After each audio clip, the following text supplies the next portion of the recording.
lângă pădure, aer bun, vecini buni, curățenie. Este foarte ciudat că mă simt exact de bine ca într-o casă, pot să spun chiar și mai bine.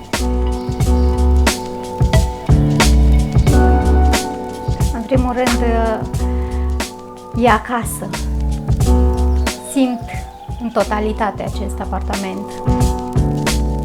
Primul lucru, mi-a plăcut zona. E într-o zonă mai liniștită, nu e în mijlocul orașului. Când am ieșit pe terasă și am văzut cât de mare e terasa în comparație cu ce am avut eu, m-am îndrăgostit așa la prima vedere și am zis gata, mie îmi trebuie apartamentul ăsta. Am avut câteva criterii: zonă, un apartament semifinisat și să mă mut cât mai rapid. Și am găsit aici cam tot ce-mi doream. Fomco Imobiliare propune Târgu Mureșenilor, prin proiectul Green Residence, un alt fel de mod de a-și petrece viața la bloc.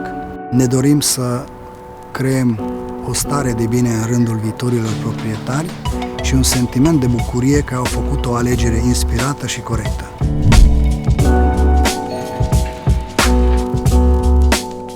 Dorim să mulțumim clienților în mod expres pentru încrederea acordată și pentru că au ales să împărtășească experiențele trăite în apartamentele din Green Residence.